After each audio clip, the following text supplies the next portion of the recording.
little bit of housekeeping to start off with. We do have a Q&A box at the bottom of your screens. You'll see it there. Do feel free to type any questions either as we go or at the end, and I will be fielding questions to our speaker at the end of the session. There is also a chat facility. Do feel free to chat amongst yourself should you wish, and put any non-question comments in there as well. This talk will be recorded, and the recording will be shared to our ticket holders soon afterwards. So should you miss anything, power cuts, etc., I know do happen, or if indeed you'd like to watch it again, then you may do so through the link that will be circulated afterwards. Now, I am pleased to introduce tonight's speaker. It's Professor Mark Connelly. Mark is a Professor of Modern British History and is Head of the School of History at the University of Kent. Some of you may remember him from his 2019 tour of Flanders that he did for us, and also his lecture of the same name at Flanders House in London that year. He says he was drawn into his history his history anorak lifestyle when, as a small boy, he became fascinated by ladybird history books. And for him, the subject of history was all about castles, knights, and airfix kits. So I've got something in common with you there, Mark. And constructed incredibly little skill and amazing amounts of glue. Definitely in common with you. The obsession has taken him into his adulthood life, and he now combines his interest in films, television, and visual images with his interest of military history, and this is reflected in many of his publications, and of course his fascination with Lutyens, as you will hear tonight. So without further ado, let me hand over to Mark. Thank you very much, Rebecca. That's really kind, and welcome everyone. It's a great privilege and pleasure to be invited to speak to you tonight. Now, what I'm going to do is share my screen. Let's do that. Can everybody see that? Is that okay? Everybody seeing that? Perfect, Mark. Thank Lovely. you. Yes. So what I'm going to be looking at tonight is concentrating on the Royal Artillery War Memorial at Hyde Park Corner in London, which many of you might have seen, which is a work by the veteran sculptor Charles Sergeant Jagger. And by veteran, I mean veteran of the Western Front. And it's quite an interesting, I think, angle to take, partly because the Sergeant Jagger design squeezed out an Edwin Lutyens and Charles Derwent-Wood alternative design. So we'll look at a bit later, we'll look at what Lutyens had designed, but I'm taking a little bit of a sideways glance, as I said, by actually looking at someone who squeezed Lutyens out of a job, as it were. Now, some of you might not have come across Charles Sergeant Jagger before. Some of you might not have visited the War Memorial at Hyde Park Corner, the Royal Artillery Memorial, seen some of his other memorials. But he was someone who came from a very a lower middle class background in Sheffield, in Yorkshire, in England. His father was involved with the engineering side of mining in that great coal mining district of Britain. He and his brother David both showed artistic talent as young men, and given that they had that talent and given that the background they came from, they were packed off to do industrial art and design, particularly for Charles, metal work, being that Sheffield was the heart also of the British steel industry. So he was moving towards sculpture as a young man, that talent having been recognised. So here's a brief biography just to set him up. As I said, he's born near Sheffield in 1885. He will, although he remains throughout his life someone who never changed his Sheffield accent, he never sought to play it down, even when he started mixing with the great and the good, and he always liked to be thought of as a man of humble backgrounds. He did nonetheless sort of go for the slight affectation of adding his mother's maiden name in later life, so he became Charles Sergeant Jagger. He did like the two names, whether he thought that gave him a bit more status, as he was moving in more rarefied circles might be the explanation for that. As you can see, in 1899, sorry, he was apprenticed to Mappin and Webb, the great silversmiths, as a metal engraver, then goes to the technical school. The talent is recognised in design, and he goes to the Royal College of Art, and then becomes the assistant Professor Edward Lanteri, who works with people like Gilbert Ledwood, and even advises Charlton Bradshaw as well. And so where we're going to see a lot of this come out is, and where it overlaps again with the life of Lutyens, is in the work for the Imperial War Graves Commission in the 1920s and 1930s. So he was due to take up the Prix de Rome Scholarship in 1914. As you can see, he doesn't do that because of the outbreak of war. Serves in Gallipoli, fighting the Turks, very seriously wounded. It takes some time to recover from those wounds first of all in Malta, but then we'll go into the Western Front, where he wins the Military Cross in the German Spring Offensive of April 1918. And it's also in 1918 where he's first commissioned by the British War Memorials Committee, and we'll have a look at that commission a little bit later. So that's a brief biography. Now, if we sort of delve in to what are Sergeant Jagger's prized themes in his work, and what you're going to see in his war memorials, and where his war memorial landscape, shall we say, his signatures overlap and intersect with the world of Edwin Lutyens and the work that he's doing for the Imperial War Graves Commission. I think the first thing that we very firmly see in Sergeant Jagger is horizontality, right? Horizons are very, very important to him. And I would argue this is where, the importance of him being a veteran of the trenches, it comes out in all of his work, and perhaps what gives him something different to someone like Lutyens, a man who had seen the battlefields, but, was not an active participant on them, is, of course, soldiers. The thing that they prize most is a view of the world around them, stuck in the world of the trenches. They do not see the landscape, and when they do, it is over the top of a parapet. It's a rim. So horizontals are everywhere in their lives throughout the years of the war, and you can see how this is the British War Memorial in Brussels. You can see how the horizontals there just emphasize everything. The length is emphasized, and that long plinth. He does exactly the same with his Royal Artillery Memorial, and it is, I think he is bringing with him the world of the trenches here, the stepped sides of the trench leading up to the parapet are so important in his work. And it always does. When I'm staring at the Royal Artillery Memorial or any of his memorials, I'm often reminded of Owen's, Wilfred Owen, the war poet, his line from Strange Meeting, that the trenches are long since scooped through granites, as he says, which titanic wars have groined. And I think you get an element of that in all Sergeant Jagger's memorial work, and you can see that does seem to be an element of scooping through granites in all of this, and that emphasis on the horizon, the horizontal, is so important.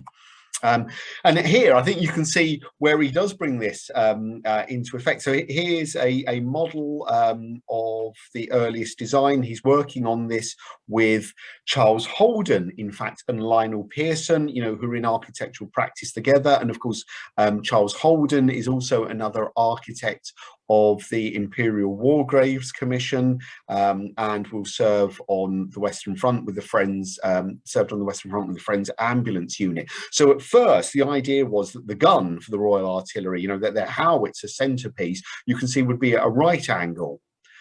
But in rotating it, it's Jagger's insistence that they rotate it. It puts that emphasis on the horizontal, on the straight line, the cut across the map. The trench line is there.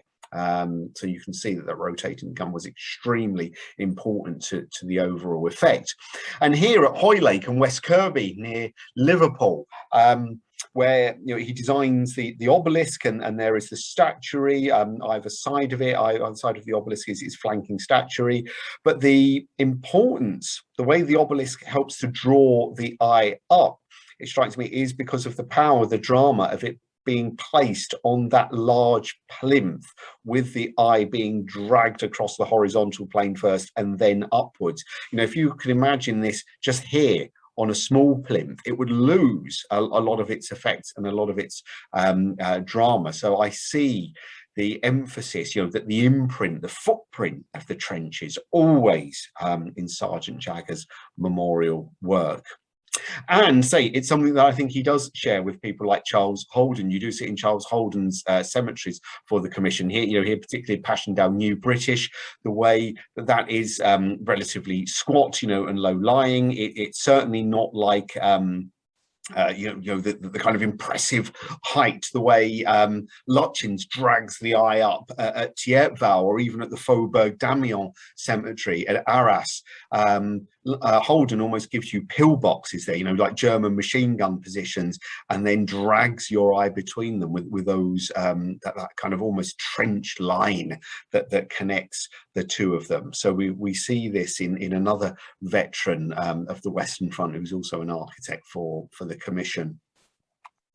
And in terms of, like what we might say are his deeper, more historical influences, the way the statuary works in the Holden, in the Sergeant Jagger memorials, very much influenced by ancient Egypt. He studied the pyramids, he studied Egyptian architecture, and was very, very impressed by the way statuary gained in power and presence by being placed against verticals. So he's got this horizontal thing going on, but he's also thinking about verticality, and particularly the way the human figure works there. So he's digging deep into the ancient world for that. And he also releases, we might call his inner Assyrian, as we'll see in a minute, particularly on the Royal Artillery Memorial, where there is a full set of bas reliefs showing the artillery in action. That war narrative tradition that the Assyrians have, Sergeant Jagger, I think, is consciously importing into his work. And I think what's really fascinating there as well, if you're at all interested in kind of the cultural theories about the Great War, it's often said that what the Great War does is usher in the world of modernity, and that it kind of rips up the traces of the past. It's almost, as if the world goes into a storm in 1914, and when it emerges on the other side in 1918, it can't see any of the mainland, of its old civilizations. They've all disappeared. They've gone into this maelstrom.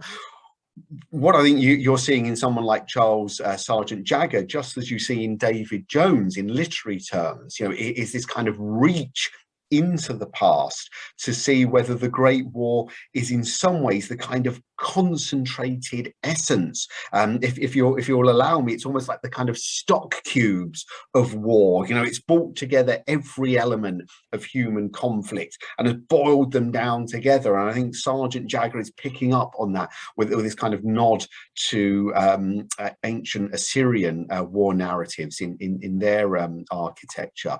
And you see it here. This is his first memorial commission, which is from the British War Memorials Committee, the official one, that's going to hand over most of its collection of art to the Imperial War Museum. And then the themes of this, what I think are the great kind of morals of Sergeant Jagger's memorials.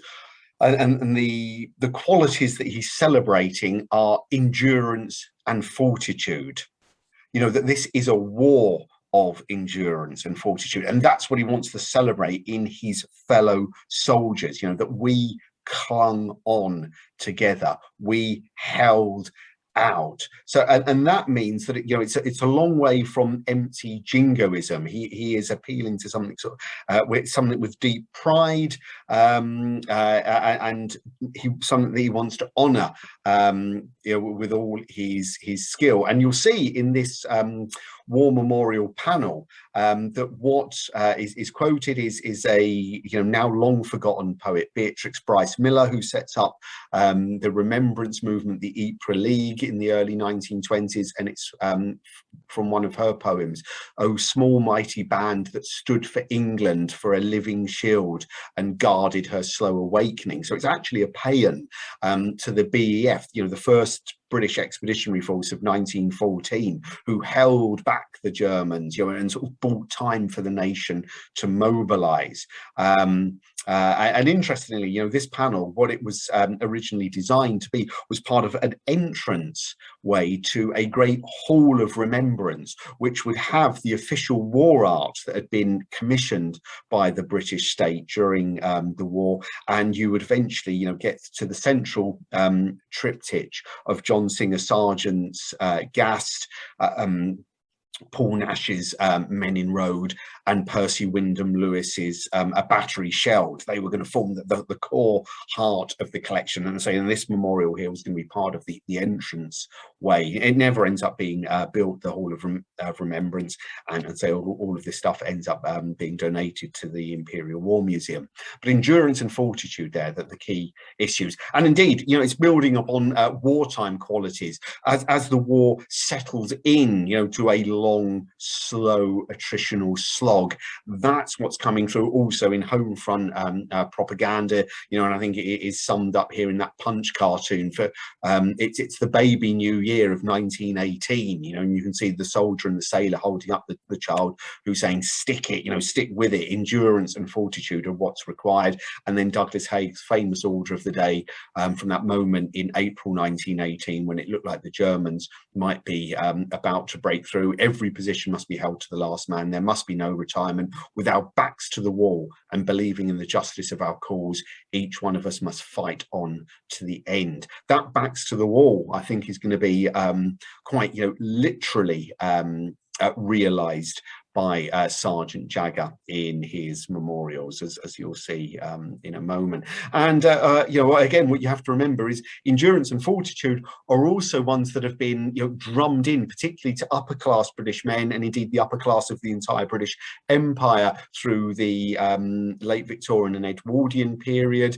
And it's exactly what people like Captain Scott, were meant to have shown when he went to the South Pole in 1912. Endurance and fortitude. Endurance and fortitude are what was shown by upper class men on the deck of the Titanic as they helped, women and children into the boats. As we know, the Titanic has a completely different kind of mythology in our world, but that's the one that was presented at the time. So this is all part of the moral currency of that world, which I think Sergeant Jagger picked up on, but without, say, kind of pointless or empty jingoism. That's not it at all. It's very heartfelt honouring of his fellow servicemen. And here, there you are. You see it summed up in the statuary. You see that the shell carrier from the Royal Artillery Memorial there on the left, and what is Wipers, Ypres, the spirit of the defence of Ypres. This kind of what was known as the holy ground of the British Empire, this one Belgian town that hadn't fallen to the Germans. The ruins of it are defended to the last. And look, I mean, both of them quite literally have their backs to the wall, and particularly Wipers, that formulation of the barrier with a rifle across the body, here and no further shall you come, and that's seeing down of fate and the enemy. That's actually the replica of it, which was bought by Melbourne as part of its war memorial landscape around its mausolea just outside the city of Melbourne in Australia. And what you also notice, with these figures, again, back to the wall there, is they are often passive. They might be in a position of whereby they are alert, as here, but they are essentially passive. There's no dynamism in them. And here, look, you see a British and Belgian soldier side by side, arms reversed, or on their piled arms, the traditional symbol of respect and mourning, to salute the dead, but they are solid, that they do not move. it's interestingly the dynamism, the movement, the narrative will actually come in the bas relief. So here on the Anglo-Belgian War Memorial in Brussels, it's those bas reliefs you can see there. There's where the activity is occurring. So that was another trick of Sergeant Jagger that he was very, very keen on integrating into his war memorial designs. You see like the typical scenes of Belgium, the little dog cart here, and the people fleeing from the invader. And here you see it again on the Royal Artillery Memorial. So the anti-aircraft gunners there firing into the sky, but the figures, massive and alert, but passive. That they're not caught in sort of dynamic pose. They are immovable in their bulk, because they are so huge. They're super life size. That they're above normal life size. Each one is 7-8 feet tall. So they're not giants in that sense of being double life size or something like that, but they awe you into silence as well in their passivity. They are war memorials that create silence around them, that they really do inspire, or they are awful in that sense. But there, as I said, in the bas relief, you get activity, and it's a welter of activity that goes on around the plinth of the Royal Artillery Memorial. And indeed, what Jagger captures is the artillery's crest, ubique, everywhere. That it was, and as I'm sure you're aware, that the First World War, above all else, is a gunner's war. It's an artilleryman's war. It's artillery that causes men to dig holes in the ground, and live in them for 4 years. It's not really machine gun bullets that do that. It's artillery that smashes the landscape and causes it to flood by destroying the drainage system. It's artillery that pulverizes men's bodies and means that they can never be found ever again. So this is a gunner's war. And here, Sergeant Jagger captures every element of it. So you have the trench mortar, the heavy trench mortar, and these lovely details, which only the veteran eye can bring in. Something like this, the bayonet driven into the trench side from which equipment is hanging. Here again, anti-aircraft work. There's the rangefinder, but him on his Lewis gun, firing up into the sky. Signalers here, you can see the signal flag and this signaler on his field telephone set. So the amazing degree, of a variety of activities that the Royal Artillery it gets up to in the war are all celebrated. I do think it is a celebration of that. He is saluting what the regiment of artillery had done during the Great War in this memorial. But also within it, what you see, one of his other things that he brings in, and I think this is something that he learned in the world of the trenches, that although the Western Front, stretches across half of Western Europe, snakes up from the Swiss frontier all the way to the North Sea coast, it's actually, it can be an extremely claustrophobic world. And here in the first Battle of Ypres, he really captures that. And this is the moment, though, of course, before the war had settled down into real trench stasis, and a moment when soldiers could still get involved, in face-to-face fighting, and they become to use the Wilfred Owen term, superhuman inhumanities, are occurring here. This is a world of brutality, isn't it? Where it can almost be impossible to tell enemy, from good guys, as it were. If you look at the kind of fearsome skull-like, or even perhaps ape-like, like caveman-like Germans here in their Prussian militaristic brutality. But look at the grimace being pulled by the British soldier there. It's not as if he's being presented as if he comes from some great higher race or anything like that. And the clubbing that's going to occur here, as I said, the idea of these veterans sort of seeing the war as the concentrated essence of all wars and seeing the traces of ancient warfare, you know, to get involved in physically clubbing an enemy with a broken rifle, you get there, and almost like this, like some kind of medieval ram, is it, you know, that he's going to run forward and sort of crash into them with his pickelhaube helmet, and this sort of amazing sort of spatial creation of the triangle here in the gun barrel and then down the leg of the soldier leaning forward. There's a real sense of dynamism and manic, ferocious energy in this. This is another bronze panel relief for the first Battle of Ypres that was going to go in the War Memorial Hall, and you see it here is the Thiepval, the Combray Memorial for the Imperial War Graves Commission, which he worked on with the other veteran Charlton Bradshaw. And if any of you and at Ploegster, if any of you been to the Franco-Belgian Border Memorial there at Ploegster, that was a Charlton Bradshaw one. And I think what Sergeant Jagger captures here is that tunnel vision of the trenches.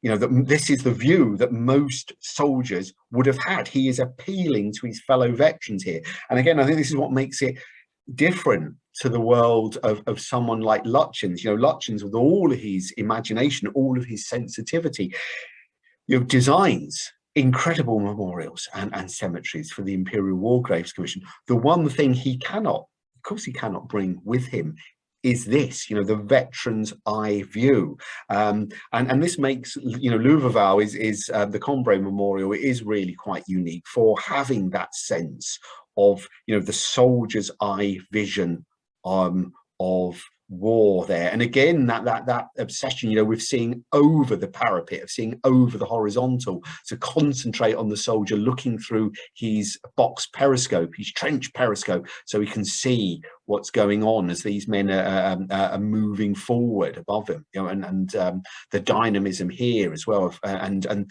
that sense, you know, of casualties being like dead weight. You know, you can get that sense of the strange world of the trenches. You know, how the hell are you going to get a stretcher in there and swing it round 90 degrees to move it down the trench? So all of the kind of complexities of trench life and the tunnel vision that it gives, just summed up in these lovely reliefs on the Thiepval Memorial. And here again, the claustrophobic horizontal cross section of the trenches in no man's land, and the horizontals here, you know, this kind of long reaching forward towards the enemy line, all of these long lines here emphasize. So, you know, I think this shows you that the stamp of the Western Front on Sergeant Jagger in his sculptural life as for war memorial work.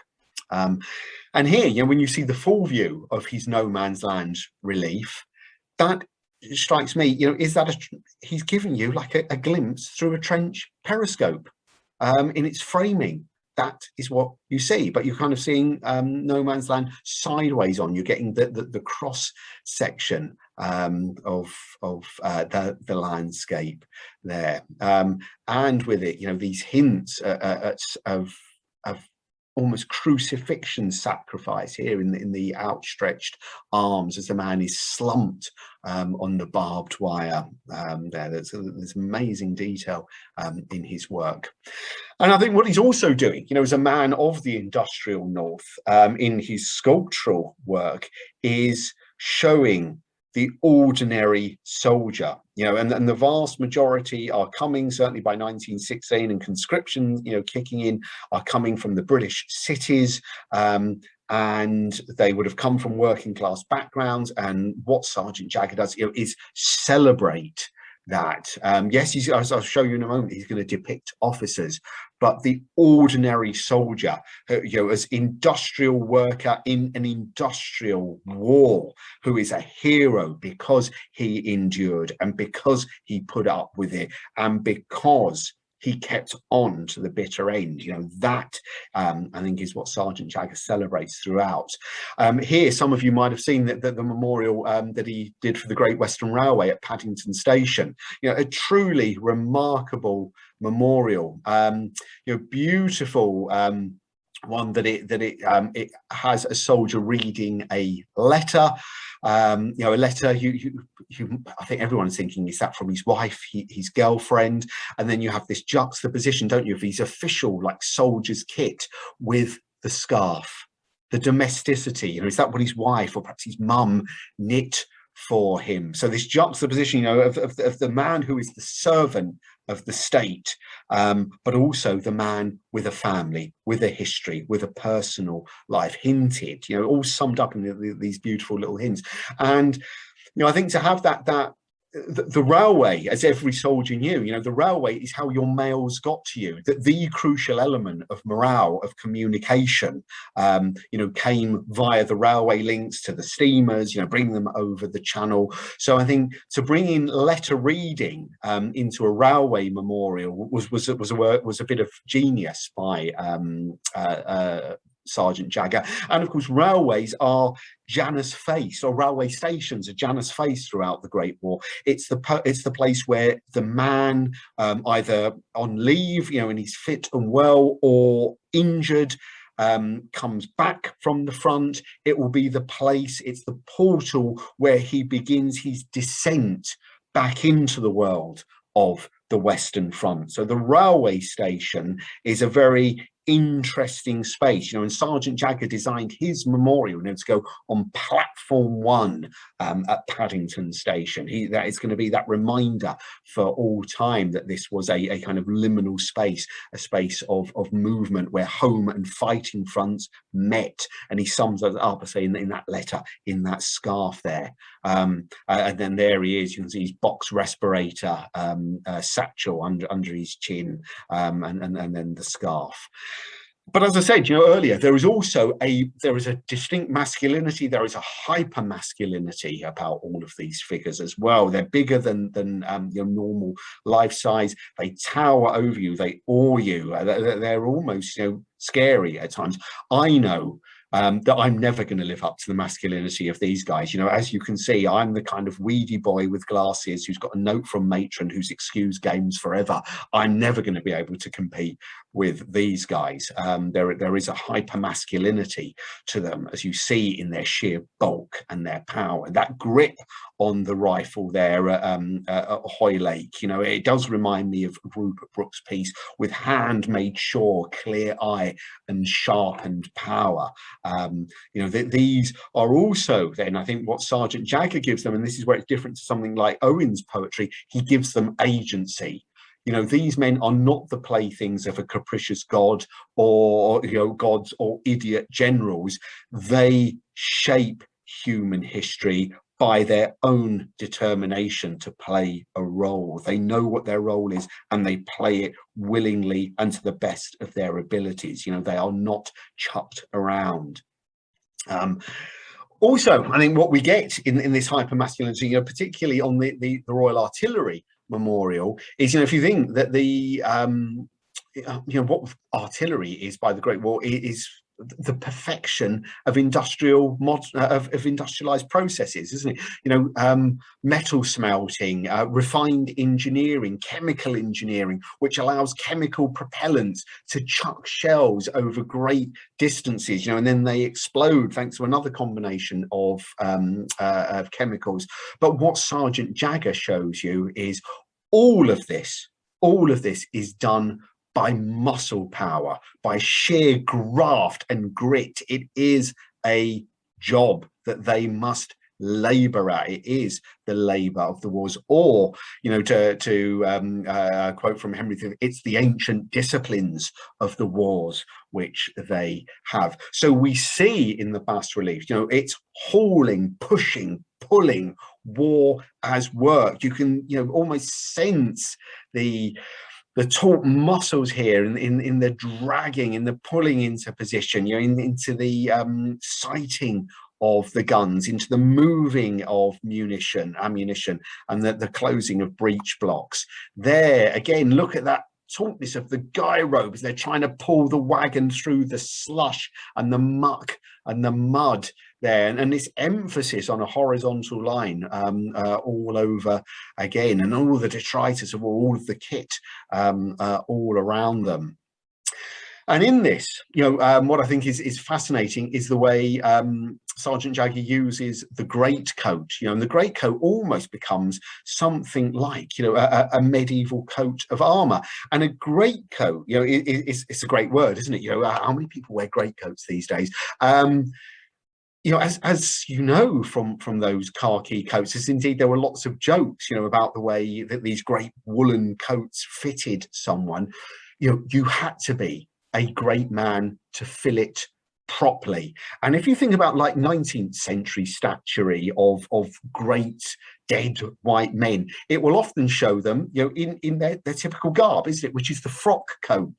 Now the frock coat, fine as a symbol of the time, lovely, but it doesn't really emphasize masculinity, does it? There's a kind of delicacy about it. The greatcoat, I say, needs a great man. It needs a bulk, and here you get big guys, who can fill coats, who can fill boots, and it does begin to seem almost like armor. See that the way the bulk is added to by the coat each time. And here the gas cape on the driver of the Royal Artillery Memorial, with his arms outstretched, possibly hinting at crucifixion, but also, the sense, because he is a driver, someone who's driving a horse team, of the medieval knight. Perhaps here are the horse bits, hanging down, but it's almost, and the crop there, the whip, almost like, accoutrements of a medieval knight, almost kind of mace-like, perhaps, or some kind of medieval weapon. But it, and in the gaiters here, the riding gaiters, something deeply antique about all of this. And there at West Hoylake and at Whitehall, mass, bulk and power is what you get in these guys. The other big thing, which we'll come on to, are boots. Sergeant Jagger places a lot of emphasis on boots. Now, big clod-hopping boots had been something that was a comic badge of the working class. It's something you see in music hall humour. And, Lonnie Donegan, the great skiffle singer, based on a great war song by Old Man's a Fireman, had played upon those jokes about the working class, wearing sort of massive boots and saying, and having like enormous kind of hoof-like feet. He looks a proper nana in his great big hobnail boots. He's got such a job to pull them off that he calls them Daisy Roots. But these boots in Sergeant Jagger's hands, become the symbol of endurance, of power, that the dignity of their role in war service. And you get that they're here at West Hoylake, and it is like, it always does remind me of David Jones from his incredible poem In Parenthesis. The sandbag tie-ons, men would tie sandbags up around their legs to try and help with the water. Sorry, I'll go back there. Will become one hole of trickling ochre, and that's what you get there, don't you? The boots are disappearing into the mud. He's becoming one with the mud of the Western Front. Here, because it is the probably returning from leave, the boots and the puttees are in perfect condition, but their size and bulk and power, you do not want a kick up the backside from that guy, do you? You're not going to come back from that very easily. Here, the driver with the outside leg, the one that would get splashed, he's got the one on the inside that goes with the traces, and the outside leg has the gaitering up here. And I say that those kind of hints are almost the medieval knight in that. And there in the officer with the officer's gaiters over his laces. And that idea of the boots in the mud, again, I think links to this idea of veteran sculptors who gave agency. So here we have Philip Lindsay Clark and his incredible memorial at the Borough at Southwark, South London, with that soldier striving through the muck of the Western Front. So he is not being cowed by it. That's one veteran, making this point. This is the slough of despond conquered. And in the words of William Noel Hodgson, in his poem, his war poem, that the call, he's killed on the first day of the Somme. We went strongly forth to do the work of men. That is celebrated here. By the same token, I think what you see, Sergeant Jagger then emphasises the fragility of soldiers at the time. When they are wounded, when they can be stripped of all of their accoutrements, of all of their kit. And just like Owen's Dulce Decorum Est, where he says that when men march away from the front line like old beggars under sacks, many had lost their boots. We get this strange sort of nakedness from the leg down here. Blast would sometimes rip clothes off men, but although, look at these calf muscles, these are big guys, but their vulnerability is suddenly emphasized by the flesh. This soldier who has lost his boot as he comes into the trench. And we also see pain. Look at the grip of the fingers there. Is that the jolting, as the stretcher is moved down, those fingers are boring into that wood and metal, aren't they, on the side of the stretcher there. So that's the flip side of this. Sergeant Jagger is not denying the reality of war. He's saying that he found a heroism and a nobility in his fellow soldiers, but that doesn't mean that it was, all fun and games. As I say, the reality is there, and that's the reality down to pain and death, and pain and comradeship. So here, the gunner carrying off his colleague, his comrade who has been injured, and because they sweat so much on the gun positions, because it is so hard for physical labor, you'll notice that he's bare-backed, that they will work often, even in winter they would strip down because it was such heavy work. And the way he's putting his hand, this big gunner's hand, like shovel-like hand over his comrade's head to try and protect him, perhaps from any flying fragments, and he's going to get him out of there. And look here, this frozen frame from the Battle of the Somme film. It's uncanny, it strikes me, the similarities there, the way Sergeant Jagger, delving into experience, brings it through in the memorial. And there's also the reality of death. The Royal Artillery Memorial, very, very rare for British First World War memorials, has a dead body on it. And it's another unknown warrior. Of course, what he does, where you might say he does deny some of the reality of death on the Western Front, he gives you a whole body. This isn't one mutilated. This isn't one, in bits in a sandbag. It's a whole body and covered by all of his equipment, and he goes under the crest of the regiment of artillery. He is one with it, but this, is where it all leads. This is where the reality of service in the army leads. For so many, it is to death. But notice again the horizontals as we get this new unknown warrior. And he lets you, because he places him quite low down, and with this Henry V inscription, here was a royal fellowship of death. So death is made noble, but there are perhaps some ironic undertones there. I think Sergeant Jagger is chucking a question mark at you. But what would you do? You have the consolation of the perfect body. You are drawn towards it. You can't quite see the face, which is under the gas cape here. You can see a jawline, you can see a hairline, you can see a bit of ear. And every time I see it, I always am reminded, of that bit where Scrooge sees the ghost of Christmas future, and he points to the body on the bed, and Scrooge is pretty sure it's himself that he's looking at, a doppelganger, and then the spectre is pointing at the sheet, lifted up to have a look, and Scrooge can't do it. And I almost feel there's that challenge there. If you could peel that away, if it was liftable, would you do it? And what might you see? Might it be the horror of a smashed face in the middle there?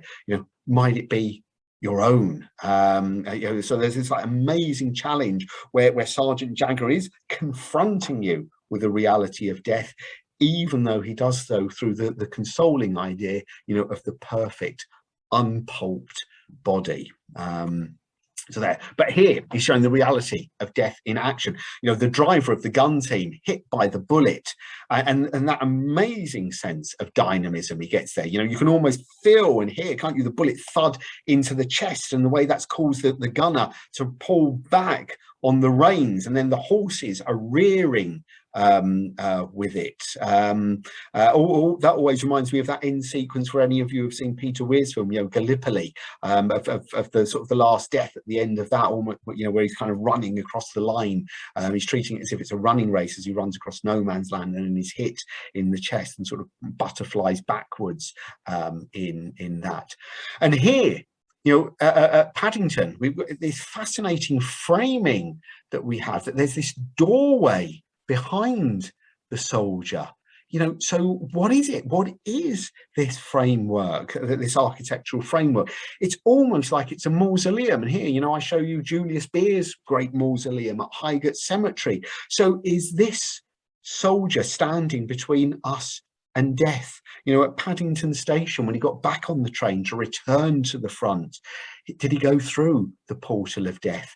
And because he does it on behalf of us, oh my goodness, how much do we owe them then? How much do we, because he went through that portal of death, and he did so that we didn't have to suffer that fear, that agony, that pain. And standing there always reminds me of this, for those of you who know the film version of Oh What a Lovely War, what happens at the end, where the last member of the Smith family gets called and he goes through a door, and he goes through this tunnel, and you realize that he's the last man to be killed in the Great War.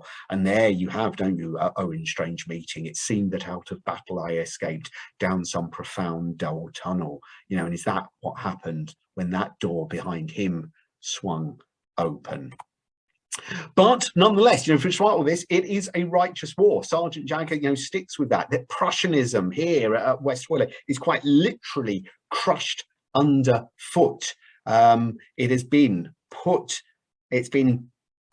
into the ground. It's been swallowed into it. Tommy has put his boot on Prussianism, and there, I think, you also see that subtlety. The war, Sergeant Jagger's admitting, was appalling, was dreadful, led to vast slaughter, but ultimately we did something right. There is an affirmation there in that symbolism. But he also shows at West Hoylake, West Kirby and Hoylake, humanity, the symbol of humanity here as vulnerable and fragile, and therefore the emphasis on us to protect it, to use the forces of higher humanity in us, to let them reign and to protect them when others put them in peril. You'll see the chains of bondage, of Prussian bondage, have been broken, and here's the laurel of victory and peace. But look how much like a crown of thorns it is, the sacrifice that's required. And this female figure of humanity is almost, she's almost kind of scary, like a kind of medieval death in her great cowl. And look, she has this tiny babe in a pocket on the front of her gown. New life here, new human. But see, it's compared with the super scale of the men, it's a tiny figure. The fragility of new life, and the higher hopes of humanity, and how careful we've got to be to protect it. So also the kind of message or the onus that's placed on those of us left, those living, to protect and live up to what cost so much to buy and to achieve. Now, because there is so much literalism in the Sergeant Jagger Memorial, there are also questions about them, particularly the Royal Artillery Memorial. When you have quite literally a massive 9.2-inch howitzer replicated in stone in the middle of the gun, what are you doing? Is this a work of art? And the art critics of the time fiercely debated it. Here we have from the Telegraph: it startles the unaccustomed eye. It is ruthlessly bare of Christian symbolism. There is no saint either in the stone or the bronze, not even that good fighter St. George. It is sheer realism. Well, as I said, there's actually a hyper-realism. It is no idealized gun which thrusts up its vast mouth to the sky, and the three standing figures at the side are plain soldiers of the regiment, while the figure lying stark with head covered by the flag is just a dead artilleryman. So here, they're seeing no allegory. They're seeing no myth, no legend here. It is just, as I say, it has the huge mass of a pyramid. The sculptor, we are told, strove to suggest the relentless power played by the gun in the war, and was more than ever before a war of machinery. He has well succeeded. So that sense, you can see in art critics and sculptural and architectural critics of the time, they didn't quite know what to do with the Royal Artillery Memorial. What was it about? And some said it looks like a trophy. Well, they're right. And here, as a man who had come from a silversmithing background, yes, he created something that you could see as a piece of war memorial silver on the officers' mess table. And also, of course, what we have to remember for the Royal Artillery, the gun acts as the colour. They don't have colours.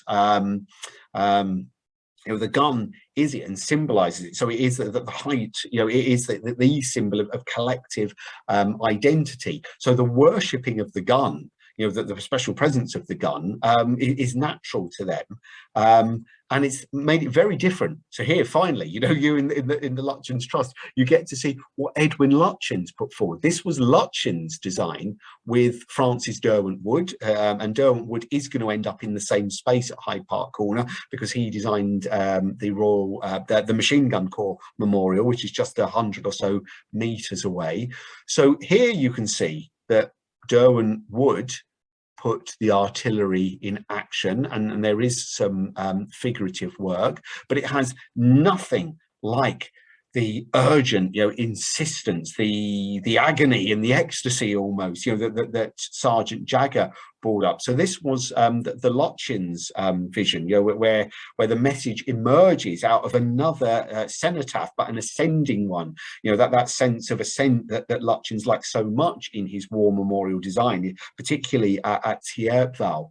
But this is the one which is quite firmly rejected by the Royal Artillery Memorial Committee, because they don't think it brings in the spirit of the regiment enough.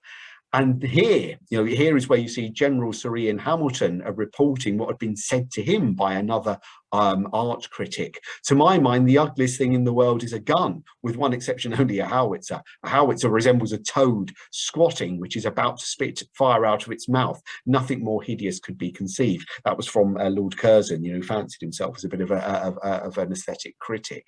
But of course, what all of those, shall we say, responses about the aesthetics were missing is the point of view of the essential audience. Sergeant Jagger was making an artillery memorial for gunners.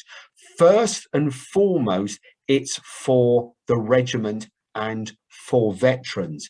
It's not first and foremost for the bereaved, those they left behind. That really was the work of the Imperial War Graves Commission, to assuage the pain of mums and dads and widows and sweethearts. That's where Lutyens' vision came in so much more brilliantly. That's where he could engage. When it comes to a military memorial, which is conceived of by veterans, and they want another veteran to do it. So the art, in some ways, and Sergeant Jagger, being a genius, manages to merge, of course he does, art with the commission, but the reality of it is what is wanted. And others, did get a sense of this. It has, as is said there, in the Guardian, it's far from Kipling and Henley. The sweating, straining, suffering men and beasts in the panels have a passionate realism, and the children of the future age will see in them war without the gloss.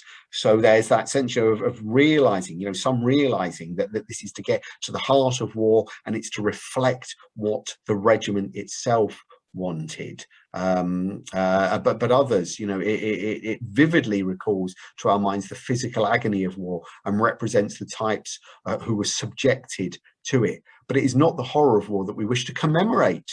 Our memory of the war will in time mercifully fade, and then we shall look to its memorials for something more than a representation of agony. So there you see the countryside in Country Life. That there should be something that reaches out more to the bereaved and will reach out beyond the immediate experience. But ultimately, it's say it's the gunners who have the last word. So here you have the great Macgregor Knox responding to some of these critics in the Times and saying, you know, the gunner memorial is nothing if not real and conveys nothing if not actuality. So, you know, what is art meant to do? And he says, we brought in an artist to give us the reality that we understood, you know, and he has done that for us, and we are proud of it, and we are very happy with it. You know, we do not care what the higher, you know, art critics might think of it. So, you know, I think there we see, let joy be unconfined. I'm going to shut up. I'm finally going to shut up. Ring the bells. We see that Sergeant Jagger, you know, brought with him, as I said, you know, I emphasise, I think every element of his training, of course he did, but also every element of being a veteran in the work that he did for regimental war memorials, and also the work that he did for the Imperial War Graves Commission, which means, you know, if you do go to Thiepval and somewhere like Cambrai, if you go to that Cambrai memorial to look at the sculptors and the work there, you know, do so and then compare and contrast it with the world, with Lutyens' world on the Western Front, you know, and the different vision that he brought as someone who had not been in the trenches. He made his equally powerful, incredible statement, but as I said, it's the one devoid of the direct experience. And there, ladies and gents, I will shut up. I hope that was of some interest. Wow, Mark, thank you so much for that dynamic look at Jagger's work, and something that I was not familiar with at all. And I've been to Paddington many a time, as I'm sure many of our watchers have been, and not seen the memorial. So that's where I'm going to start, and I'm certainly going to be having a look at any other I come across, and I shall add that to my to-do list when out and about, rather than just looking at Lutyens and Baker, which is my usual want. Questions are starting to come in. One you've just touched on in the end anyway, which is how the memorials were received.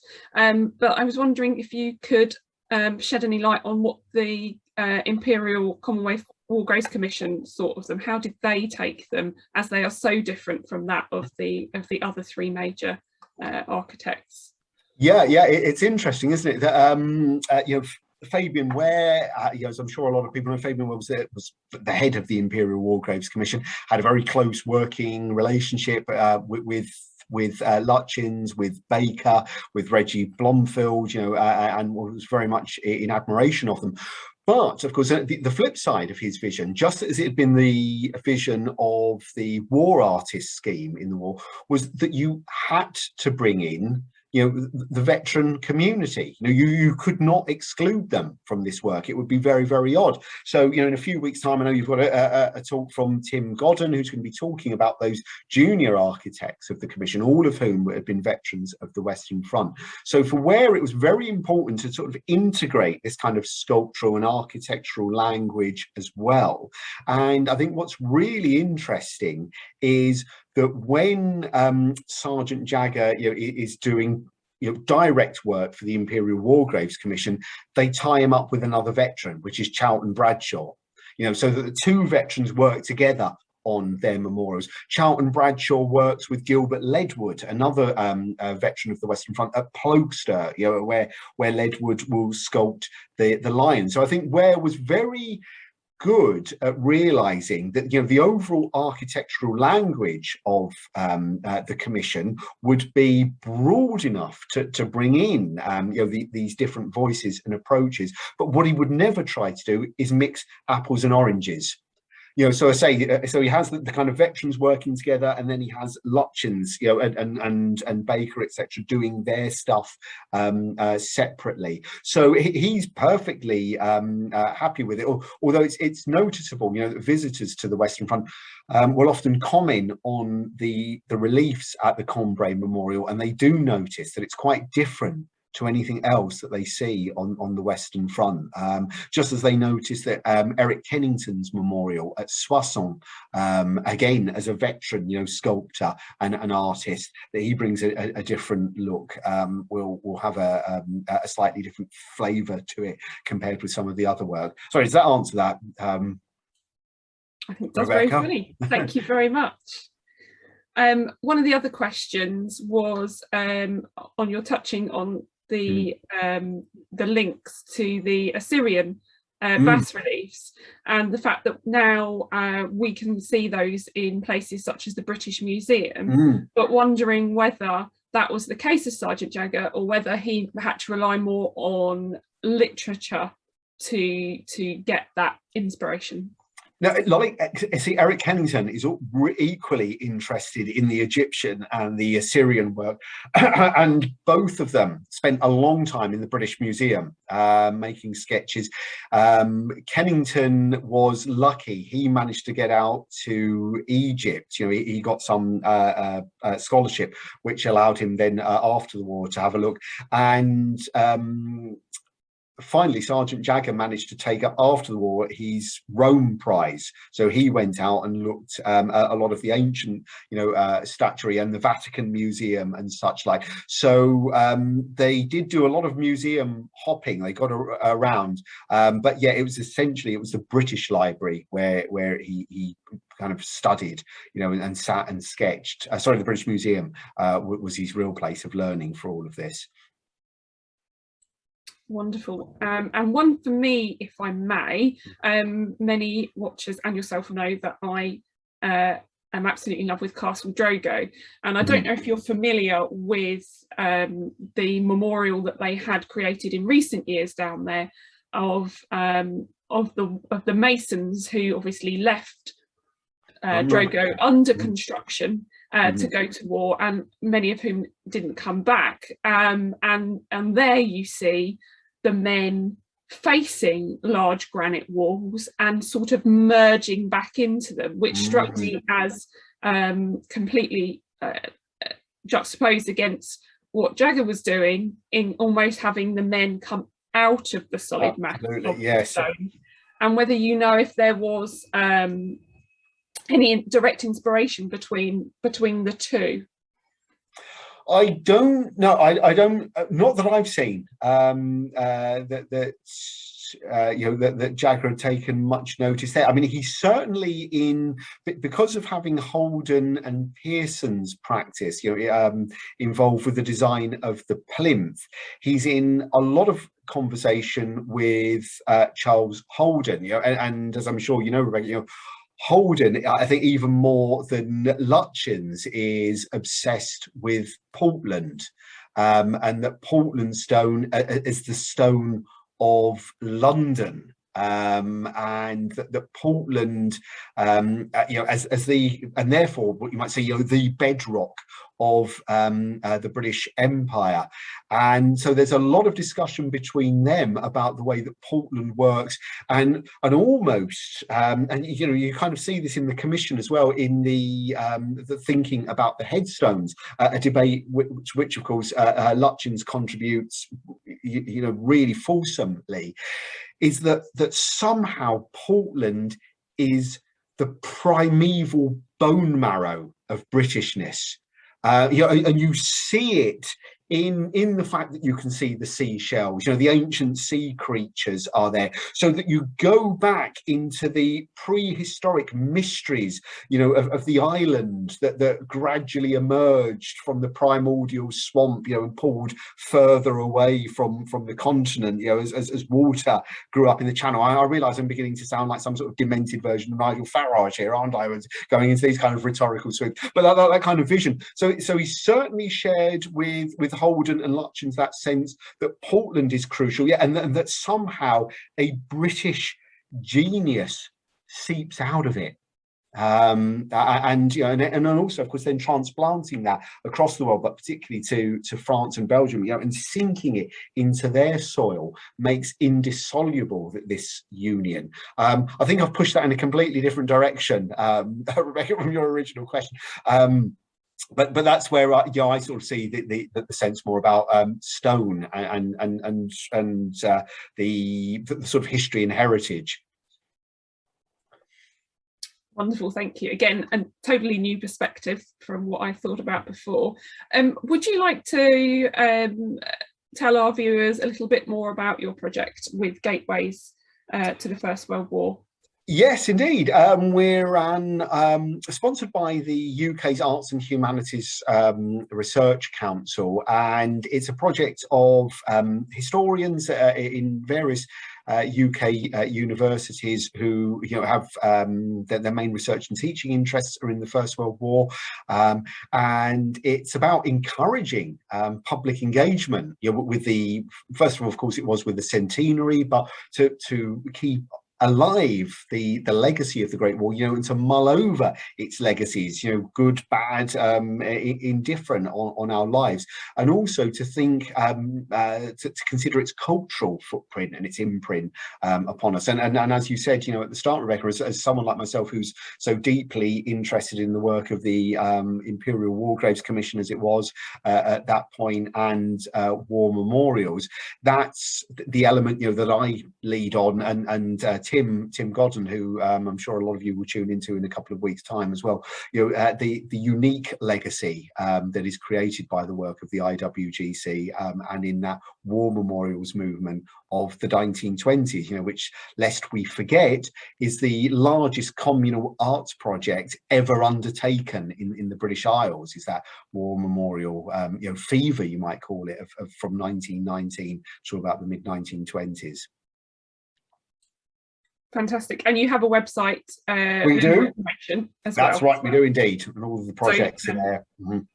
So I do encourage everyone to watch that. I haven't got any more questions. So that really leaves me to thank you again for Pleasure. Such a dynamic and fascinating subject, and it's excellent to delve actually into other memorials of the 20th century. And just to reiterate what you said, in 2 weeks, on the 2nd of November, we've got one of your former students, Tim Godden, a great historian in his own right now, is going to be introducing us to the junior architects of the Imperial War Graves Commission. So I do encourage you, everybody, to sign up to watch that, and also the other lectures in the series. You can also buy tickets on our website now. So thank you very much, Mark, and good evening to everyone.